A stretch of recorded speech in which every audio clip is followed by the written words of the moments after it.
So let's get on with the show. So our first session, I'm going to introduce my colleague, Chris Davis, who is managing editor of Business Travel News.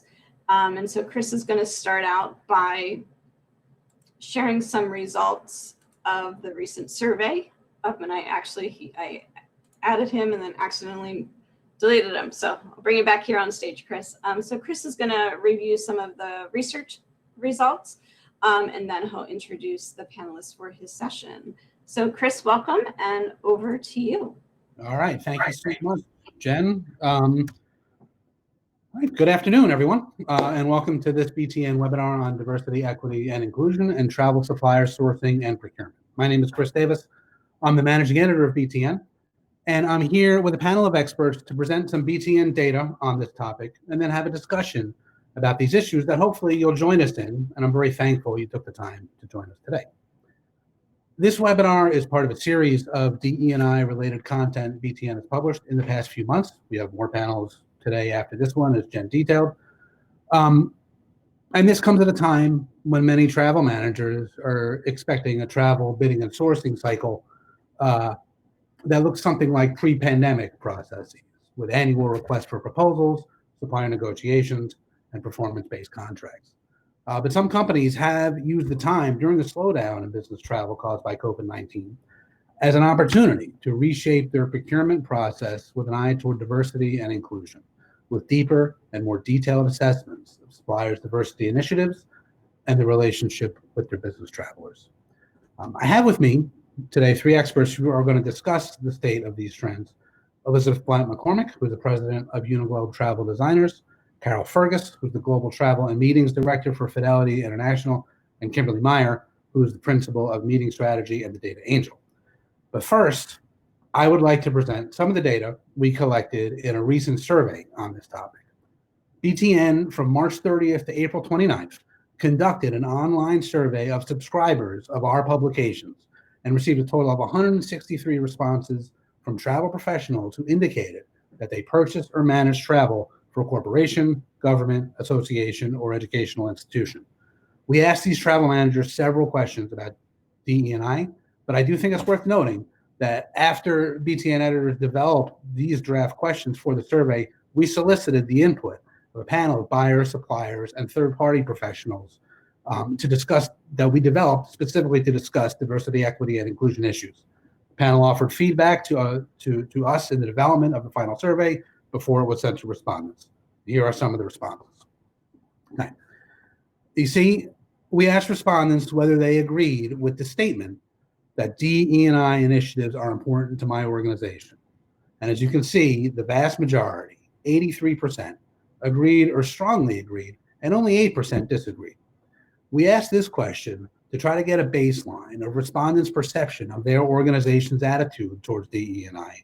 And in general, we can see that, very generally speaking, it appears important to them. Okay, Jen, next slide, please. So we asked some questions to see how that perception of the importance of DE&I translated into action, including asking whether respondents agreed with the statement that my organization considers potential partners' DE&I initiatives when considering doing business with them.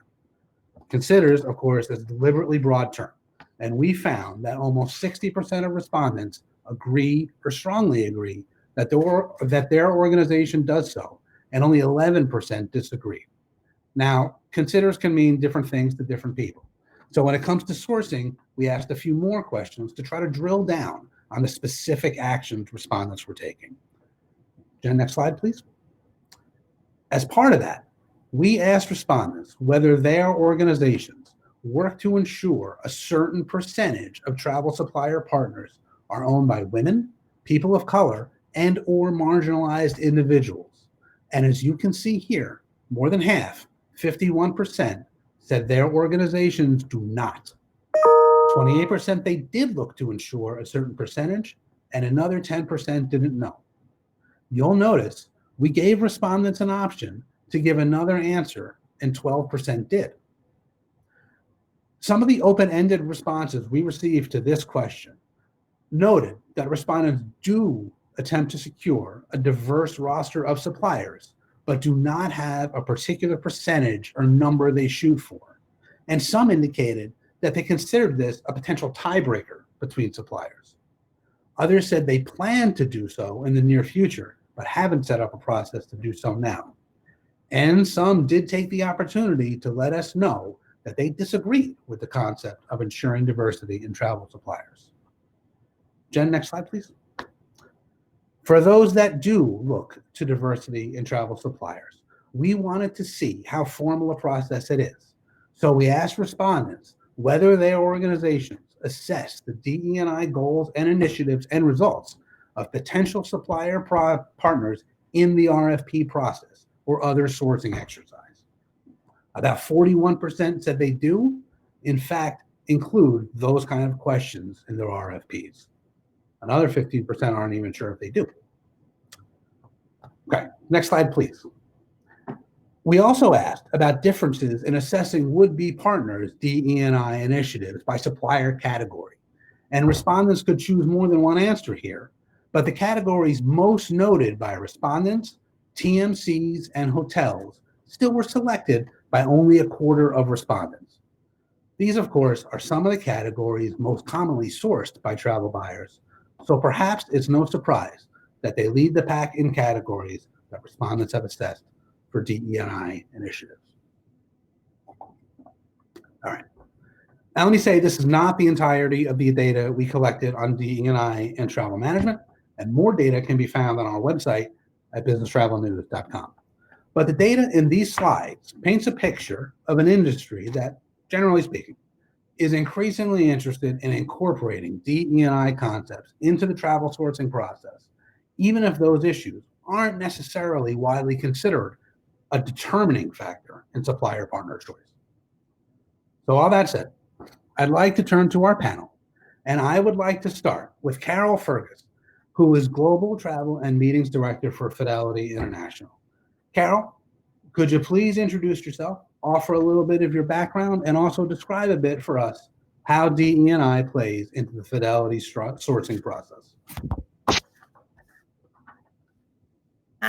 I hope you can see me. Okay, it might take us just a second to get everyone on screen, Chris. So. No problem. Hey, Carol, how are you?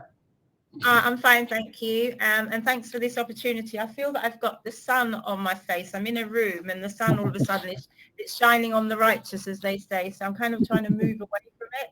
So apologies for the light shining down on me. But yeah, we... you know, from a procurement perspective, absolutely, everything that you've said, D&I is, I mean, I'm the global travel manager for Fidelity, and our procurement structure is very much, there is a global procurement team of which I work with. So anything that I do around supplier vetting, procurement, etc., is validated, and I work very closely alongside them.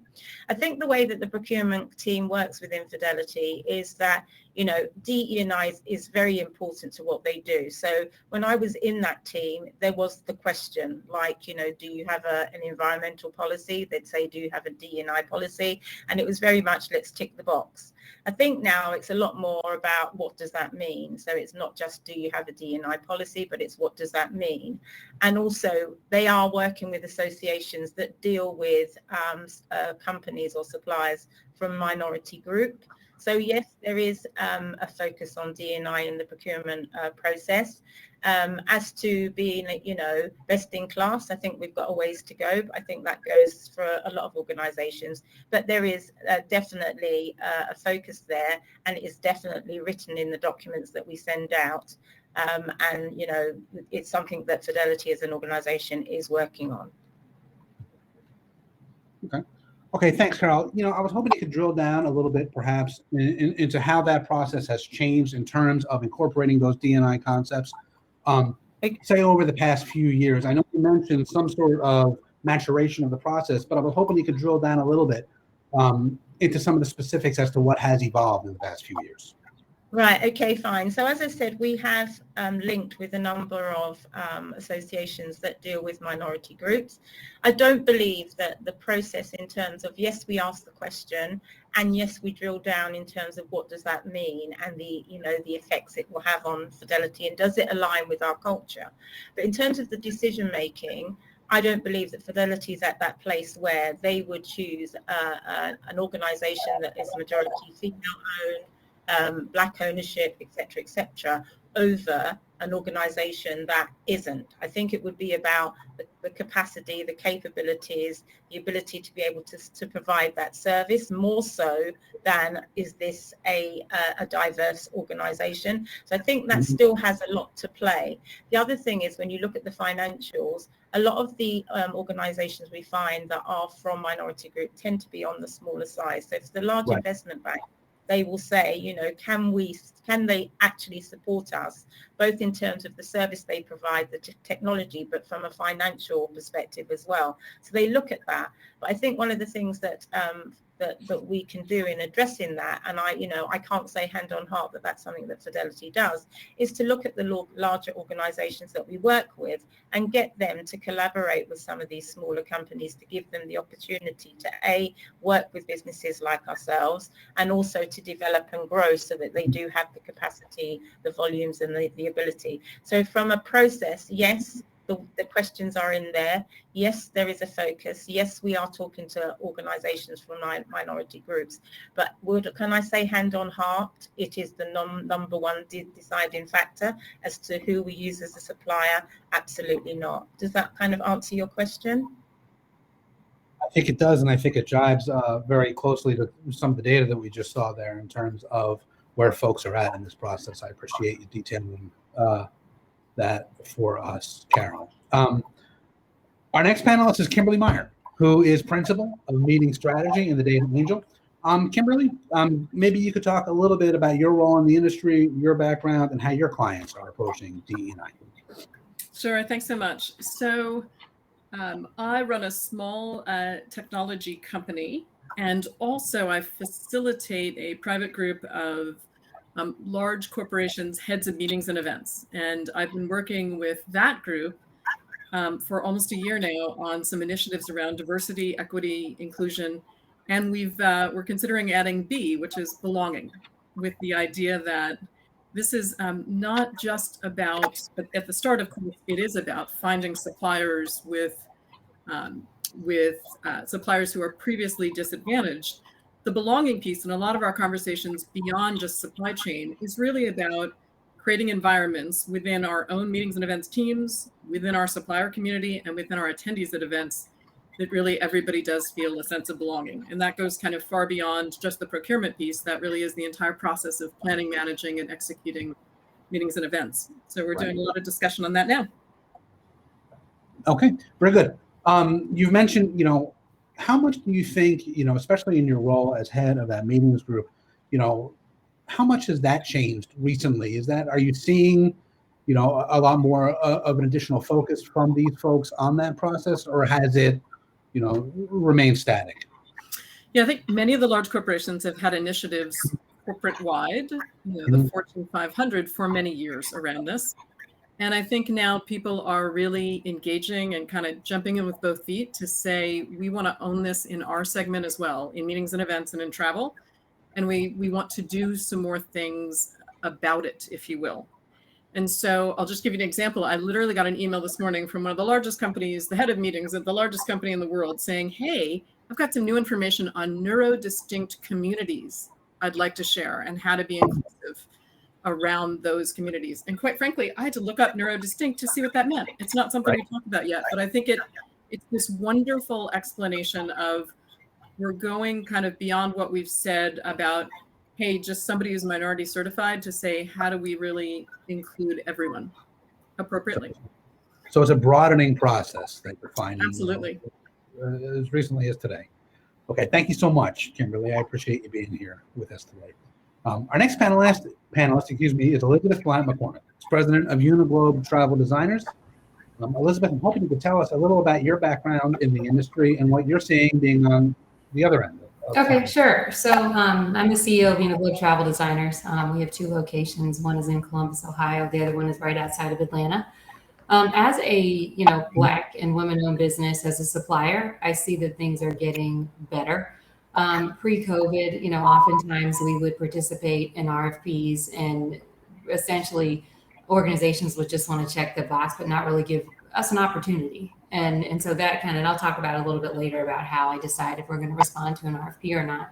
But I think it's important to mention that, with the events that happened in 2020, in addition to COVID, the civil unrest, a number of corporations came out and said Black Lives Matter. And because of that, people are being held. They're being held. Their feet are held to the fire.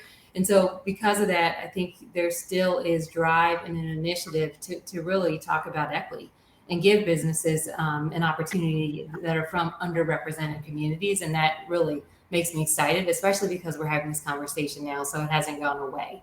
And it's nice to be able to just to have a serious conversation about it where people are taking action, because that's really what's key in this space. All right. Thank you. Elizabeth, you mentioned checking the box. I know that's a key issue. In your experience, how do you differentiate when you receive an inquiry from someone who is interested only in checking the box, per se, versus who is sincere in that interest? How do you make that determination? Yeah, so I definitely do my research to find out, do I know anyone who's on the board of an organization, and do I know anything about their supplier diversity efforts, in addition to the RFP that's in front of me. But I always find out, how committed are you? What does your supplier diversity look like? How many diverse suppliers do you work with? Do you have long-term contracts? Because it takes a lot of time to respond to an RFP, and I'm not going to lose money, honestly, trying to submit something where I don't even have a chance. And I do my due diligence and my research to find out if it makes sense to even participate. Okay. So a lot of it is, your own research into this company and into what they're offering, and to help you make that determination if it's worth pursuing. Right. Gotcha. Terrific. Thank you so much. Folks, at this point, anyone who is with us today, I am opening the floor to questions, which you can enter into the chat box at any time to your left. We would love to hear from you if you have already or are interested in incorporating DE&I concepts into the travel sourcing process, and how you might be analyzing and measuring the responses that you're receiving as well. So please feel free. Shoot us a question, shoot us a concern, and we will do our best to handle it. But in the meantime, Carol, you've mentioned that Fidelity's RFP contains some language asking potential suppliers to define their approaches to diversity. What kind of information are you hoping to glean from that, and how do you evaluate those responses that you receive? I think that what we're trying to glean is how culturally we're aligned to this organization. I think it's important that the supplier is able to provide the service. That's the key, and as with everything, when I think about DE&I, I think it's about people. Doesn't matter whether they're male, female, white, able, disabled. Obviously, it's about giving opportunity and equity, and it's equitable. So when we do the review, obviously there are pointers and markers in what is the objective, what are we looking to achieve? And that applies to any supplier that comes through the door. The differences are that we also look at that supplier and say, what's their capability, both financially, technically, service-wise. And if we can see that there is an opportunity to collaborate with our larger suppliers, being an investment bank, then we would look at that, or we need to look at that and say, okay, how can we bring that supplier in and get them to work with us? So yes, it's important. I think it really hits the mark, and I hate to use the word tick the box, but it really makes a difference if you can say that, we're working with a supplier, they're able to provide the service, and in so doing, they're a supplier from a minority group or unrepresented, et cetera, et cetera. But I think in terms of how we would do it and review, I don't believe it would be any different to any other supplier, and I don't believe it should be. I think it's about capability, opportunity, but what we should be doing is giving these suppliers the opportunity to at least be part of the reviewing process. to at least be a part of the RFP process. So it's identifying them, and Fidelity has obviously done that by working with associations that work with companies from minority groups, and by recognizing them, speaking to them, engaging with them, and saying, this is the type of things that we're looking for, and we would like to give you the opportunity to be part of the review. That's a step one. Step two is then saying, do they meet the criteria and the objective? And I don't believe there's any organization that would want to be out there that was selected just because they're Black or just because they're, male or women. They want to know we've been selected because we're the best people to do the job. And that should always apply. I think the key thing is allowing them in, giving opportunity, and going out there and looking for suppliers that want that opportunity. Okay. So we did receive a question so far. This is from Tracy. Are there quantifiable measures that you use when looking at DE&I during the procurement process, or are you only looking at qualitative measures? Is that for me? I mean, it could be for you. What do you? Is that something? What do you think? No, I'm happy for someone else to answer, but I just was asking the question. Is that for me? Oh, that's okay. Chris, I can mention what some of the companies I'm working with are looking at is they do have a series of quantifiable questions around certification, certainly, and also around, they ask about what is already published and well known that the company is doing around DEI. So many companies on their websites have, very clear statements about their practices. Some of them are going so far as to looking at, what percentage of senior management are underrepresented groups and really digging in.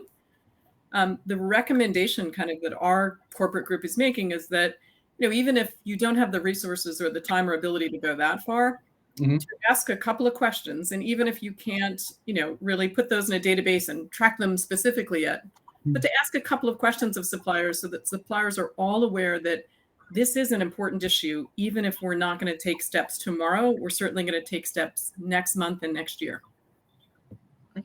And I think added to that, the suppliers should be putting organizations on the spot and not just accepting that, you're asking us questions. It should be, I talked about aligning culture, what's our DE&I stance, but companies should be saying, well, actually, looking at you, what are you telling us? It's like, we need to be working in partnership. So what does that mean for us as well? Because as part of our development with you as a supplier, we want to know that we're aligning and we're both going down the same road and we have the same ethos and expectations. So I think it should be a two-way conversation. It shouldn't just be down to an organization to say, what's your qualitative and quantitative, and then we tick those boxes. It should be, okay, what's your optics? What are you telling us as a company? Why should we want to work with you? And I think that's really important. It has to be a two-way partnership thing. Okay. Elizabeth, I'm going to actually throw that question to you. The inquiries you're receiving, the RFPs you're receiving, are they typically things that you can answer in a qualitative or a quantitative form, generally? Well, I mean, I think it's a little bit of both. I'll tell you that I know that, since I have these certifications, because I'm required to do that, I want to compete on the corporate travel space, that people will check me out, for lack of a better term, right? They want to make sure that I'm legit and that, that I can actually do, that I can actually perform and deliver the service.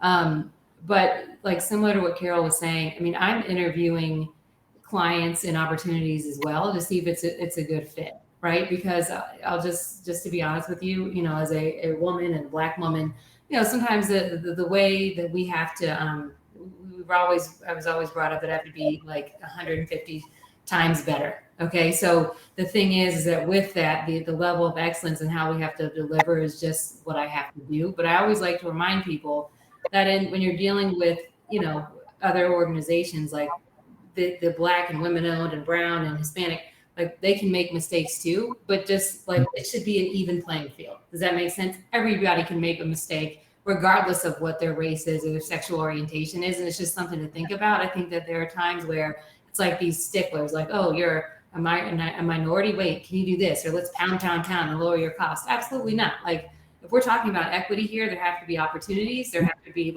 everybody can get a piece of the pie and make money. And I think that things have changed where a number of minority suppliers and are saying like all business is not good business. Does that make sense? So if someone is constantly hounding me, or just even in the preliminary conversations, and I really follow my gut, and I was, that's just not the right client for me, right? But something else will come along that's better, where we're talking about a partnership, where we're talking about growing together, where we're ebbing and flowing.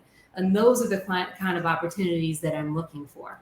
And those are the ones that really spark my interest. Did I answer your question, Chris? I hope so. Yeah, absolutely. Okay, great. Tracy, thank you for the question. Folks, if you have any other questions, again, feel free to pop them into the chat and we will get to them. Kimberly, I wanted to follow up, though, on what you were saying about the importance of asking questions to suppliers, even if you're not going to take dramatic action this minute, at least get that process going and get some questions on the table.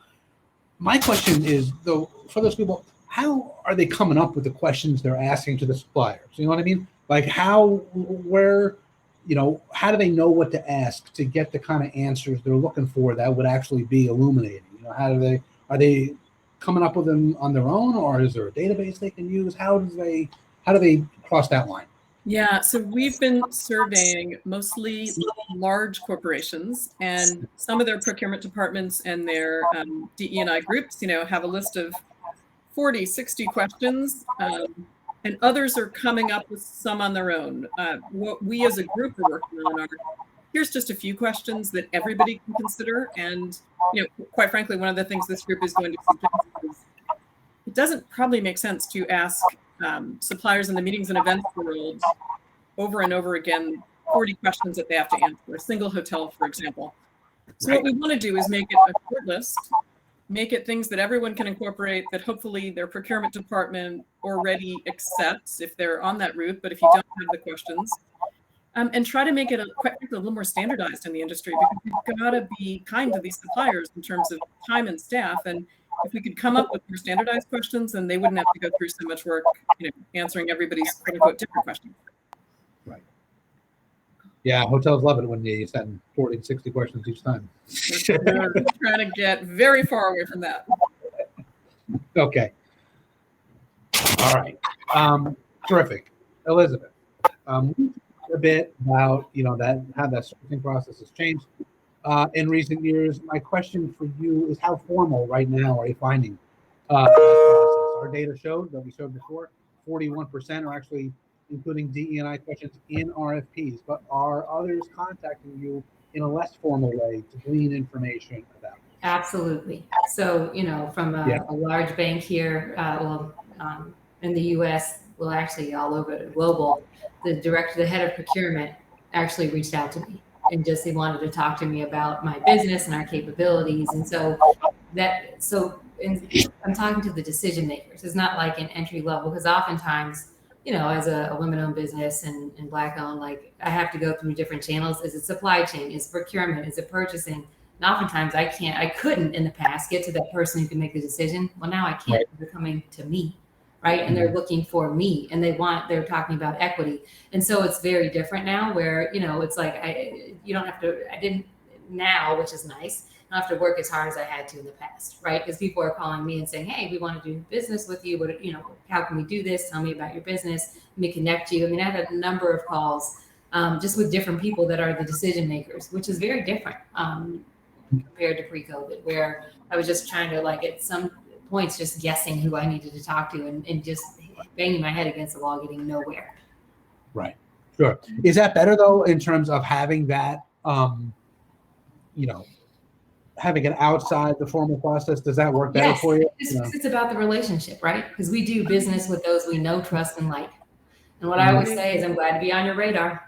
And when it's appropriate, we'll talk, right? But it's just, hey, you know me, I'm on your radar. You know that I own my business. You know that I've been in this space for a while. You know I can compete. And that's always my thing. A conversation can always lead to something down the road. I play the long game. Yeah. Mm-hmm. I think that's so right, and I think it's all about relationships, and being on the travel manager side as opposed to the buyer side, having sat in procurement as well as now being on the travel manager side. A lot of our work is about relationships, So we get the opportunity to really see who's out there, who's doing what. And what we're also finding is the suppliers that are out there are saying, what can we do different? How can we work with you on that? Even if you don't have a relationship, they're very interested in, how they can engage with the right people, have the right staff, be seen to be doing the right things, etc. And I think that plays a massive part in this whole building the right, bringing in the right suppliers, bringing in people of color, bringing in able, disabled people. The fact that they're having those conversations and saying, what can we do? What can we change? Will bring change as well. And that's all part of the process. It's not just about procurement going out with a list of people and say, oh, by the way, let's speak to this association and see who they've got. It's also about those relationships. So when they come to me, they'll say, okay, Carol, these are the people that we've kind of said are the top whatever in the industry, but who else would you like us to speak to based on your relationships? And I think that is a change in the way that we do things. So the whole networking plays a massive part in making change and bringing in organizations from minority groups. Right. And having that network in place, obviously, would be considering how much, in terms of travel sourcing and other processes get done in those informal networks, having that access to those networks, I would assume, critical thing. Absolutely. Okay. Let me just switch gears, Carol. I want to stick with you for a minute, but I want to switch gears a little bit. To your knowledge, how does travel sourcing fit in with other Fidelity sourcing processes, if at all? Are there DE&I efforts going on in other areas of procurement? And does the travel sourcing process fit in with that, or does travel still remain its own thing at this point? I used to actually sit in the procurement team, and they moved me out of that into corporate property services. So I sat with services. So I could say that it's treated completely differently, but because I have the procurement hat as well, I very much work very closely with them. And I do a lot of the procurement myself in terms of the whole process, what I expect from it, what my objectives are, what I'm looking to achieve. So it's kind of both in that we're a bit of a hybrid. They validate what I've done, but they very much let me manage and control. So as I'm seen as the category expert. So within the procurement teams, they are category experts. So when I sat in travel, I was the category expert, having now moved to the travel manager, more operational side, because they know I have those skills. I'm still deemed as the category expert, but I can't be gatekeeper. And so they actually validate, well, this is the way I want to go, and they support me on the admin side. So I kind of, if I'm answering your question, it's kind of like a hybrid approach in that we need that validation. We need other eyes to make sure that I'm not making the wrong decisions and I'm taking into consideration lots of other things. But then on the outside, the whole relationship and my knowledge of the industry and my wide network comes into its own play, and they allow me to do that. So it's more of a hybrid approach. Okay. Does that answer your question? Okay. Sorry. Thank you. I always have to stop and think what you need. No, absolutely. It was very good. Thank you. Yeah. Kimberly, I want to stick with that theme a little bit, though. You're seeing your clients incorporate DE&I concerns into meeting planning, into meeting sourcing. Is that typically, do you see that? Is that part of a broader corporate effort, in which maybe executives outside of travel and meetings are involved, or is it typically just beginning and ending with that meetings process? I think in many large companies, that have been involved in our group, it's similar to what Carol's saying. There's absolutely some collaboration and some discussion and kind of good practices happening. And then, in our world of travel, meetings and events, right, there's also there's some nuances. For example, the big hotel chains of the world can provide you a lot of information at a chain level, right, about what's happening. But when you're going to choose a particular hotel RFP for a particular event, or perhaps for the global transient program for the year, the definitions of what is minority owned, and then going beyond that of what the staff of that hotel is treated like and looks like and who they are, those are pretty complicated and detailed types of information you've got to look at, and you've got to decide what to do with that. And that seems to run, at least in my experience, more to the travel and meetings and events folks. And quite frankly, in the hotel world, we all have to be incredibly respectful right now that many hotels globally are still struggling to recruit and retain staff, right? So there's a lot going on right now. And I think, again, it's the baby steps of here's where we want to go as business makes sense. And we want to make sure, though, that no matter what's happening, minority owned, not minority owned, et cetera, but this is a respectful environment that we're bringing our guests to, and that we value right now. That has to happen. Right. Okay. Thank you, Kimberly. Elizabeth, our next panel following this one, we'll discuss Supplier DE&I first, but I am curious as to the questions you're getting in RFPs about that, if any. Are you seeing questions as to what you're doing internally at Uniglobe, or your supply chain? Are you getting any questions about those kind of things? Yes, and it makes me laugh because I just live that. So I'm always looking for women-owned or minority-owned supply to service me. So it makes me laugh because I'm like, it's what I live. So I don't have a policy in place because that's just who I am, right? So it's funny. I was talking to a healthcare system in California a couple of weeks ago. Well, what is your DE&I strategy? I was like, I live it. I'm a Black woman, so it's just part of who I am. Honest to God. So it's like when I'm with my attorney, she happens to be an Asian woman, like our cleaning company. It's just all those kind of components. I always ensure that, we have a very diverse staff without me even trying. And I think it's because, diverse talent, they want to work for diverse leaders. People like to work with people who look like them, right? I mean, honestly. Mm-hmm. And so with that, I don't have trouble recruiting, various people of color. I don't have trouble, because I own my business, I can decide where I'm spending my money, right? And who I want to work with. And I'm very intentional about that. So when I see those questions, I laugh because I'm like, I don't have that policy because it's just how I live. And so it's just interesting because I'm like, you want me to write something up that I just do naturally? It's kind of a weird thing. And another thing that I'll just say this is oftentimes people are surprised that I'm a prime because I can compete. I have, 2 offices. I have close to 50 employees. It's I don't need to be a subcontractor, right? Oftentimes for women-owned businesses and minority-owned, they have to be a sub to even, to get their foot in the door. And the other thing I just want to mention, when you think about these certifications, I don't know how many people on this call know, it is intense. To get certified as a women-owned business, as a minority-owned business, to get certified nationally with WeBank, with the National Minority Supplier Development Council, that is no easy feat, right? And so it's like when we go to this extent to do that, there has to be something that's said for that, right? And the fact that even, this is a whole nother conversation, but that I have to do that to even compete is a whole nother story, right? Hopefully that will end at some point and I can compete just because of who I am and not because of what I am. Does that make sense? But it's this whole biography of your business. They want to see financials. It's all of these different components. It's a lot of brain trust. It's a lot of money that's spent to do that.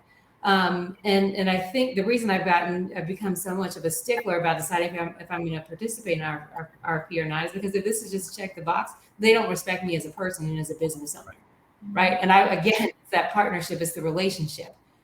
So anyway, sorry, I just kind of went on a tangent. No, it's okay because that actually came up a few times, in our research into this, folks on the buyer side saying, it can be kind of difficult finding certified travel suppliers who are women-owned, minority-owned, marginal person-owned. Because especially when you're talking like airlines, the large categories of suppliers that may not, Right. But there are a number of Black-owned hotels. I don't know if people know that. Mm-hmm. There just are, right? Across the world. So it's like, and and I always say to people when people are like, where do I find Black talent? Like, well, there's something called HBCUs. I went to Spelman College, which is a Black women's college in Atlanta. Recruit there. You can, there are all these different things. Just take a little action step. You can find them. There are reputable businesses that can compete, that will knock your socks off. They just need an opportunity. It's access to opportunity, which is so key. For us to get to equity, and that's where we want to go. Okay.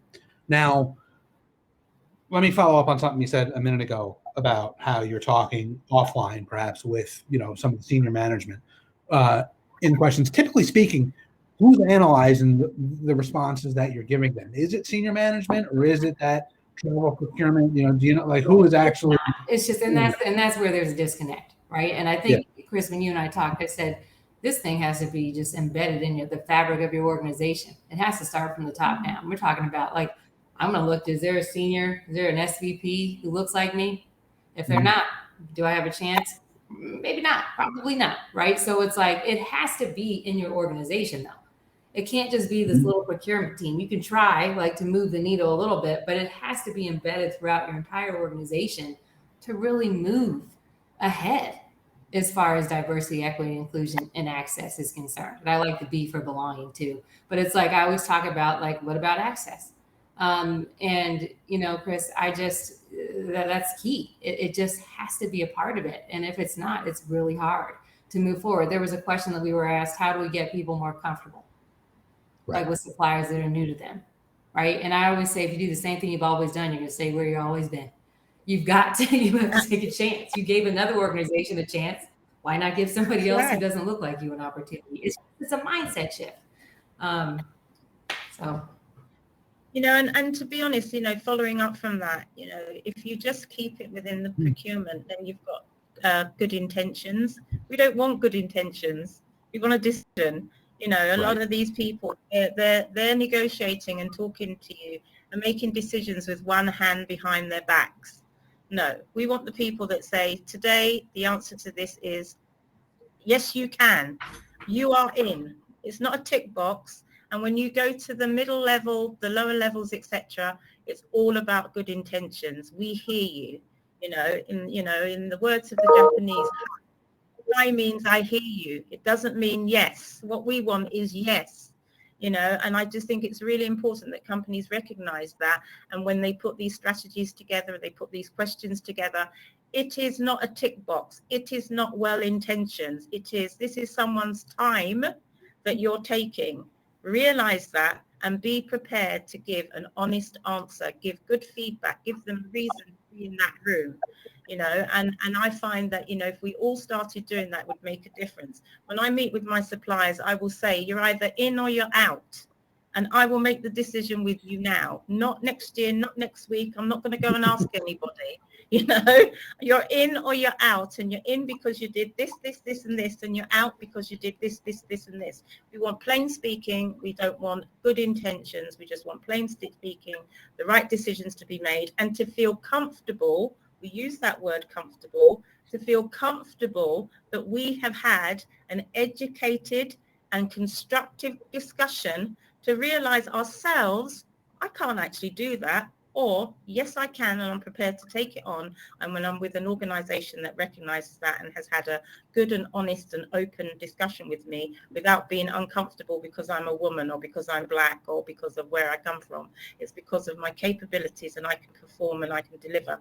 And that's where we need to be. And it doesn't matter how many questions you put in front of, as Elizabeth said, I live it every day. I do too.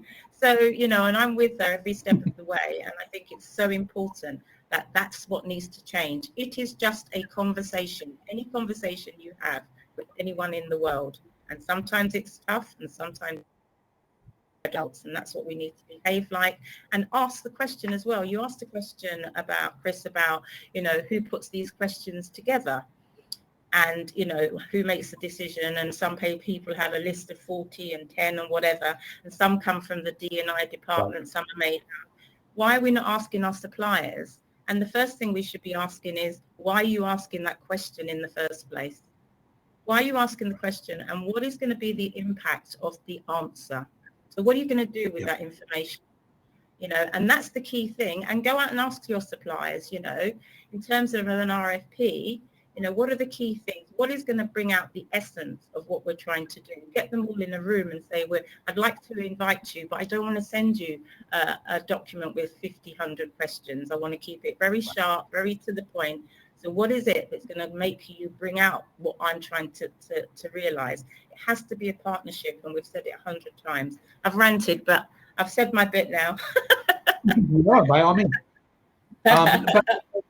So if you're a company that hasn't, though, like, let's say, you know, we saw there are plenty of companies who haven't really done anything with regards to this travel sourcing. How do you start? How do you take those steps in a way that's going to not just be checking a box to say you're doing it, like you can do so in a way that's valuable, for both your employees, for the travel program, the suppliers. How can they start? How do they go about it?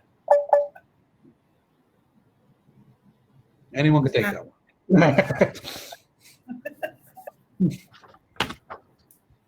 So I'm just going to say, I think as a company, if you're not taking any steps yet, you've got to start just working it into your workday, right? You've got to ask your suppliers the question, and you've got to respect that my travelers, my meetings and events attendees represent a diverse audience, and I need to understand, and I need to hear from them, and I need to understand that the suppliers I use, the partnership has to be circular here. It's important that it begins, even if it's just a couple of questions, or even if it's just going to my suppliers and saying, what can we do together?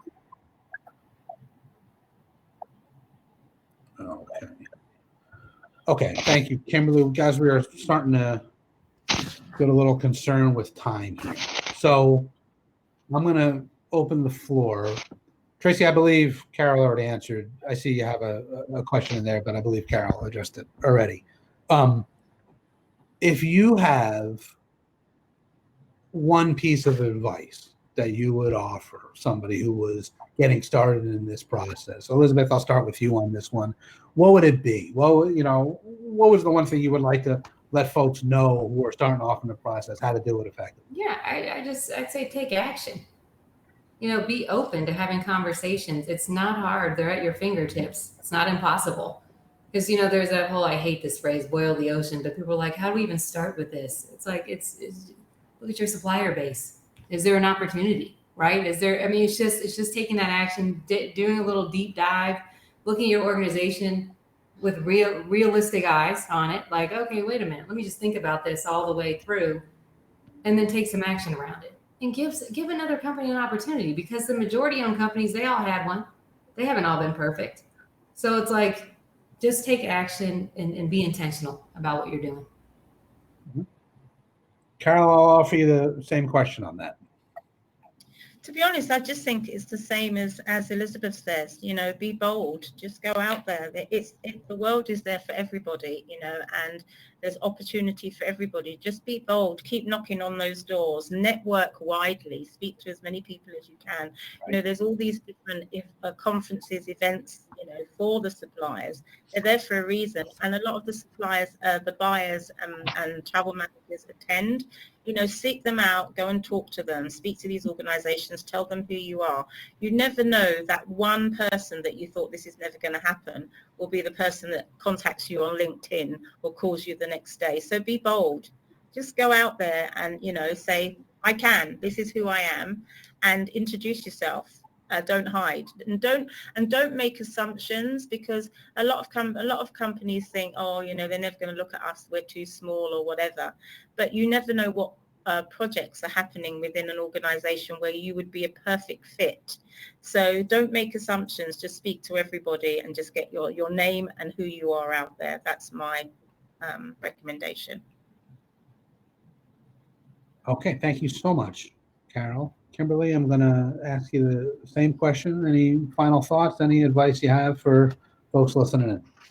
Yeah, it's really a lot of what Carol and Elizabeth said. If you just start the dialogue, and I would suggest starting the dialogue with your current suppliers and with, your key travelers or your key meeting event stakeholders, and say, what should we do, right? And do something. And our group, the ELX group, is going to, Event Leaders Exchange, is going to come out with 5, 6, we're trying to keep it very small, standard DE and IB questions that we're going to suggest. If you don't have anything in place, here's questions that could be the start of an industry-wide initiative, the start of industry norms to ask. And we're going to come out with those, knock on wood, in a month or two. So with any luck, BTN will publish them for me. Oh, we're very much looking forward to it. All right. With that, I want to thank all of you for joining us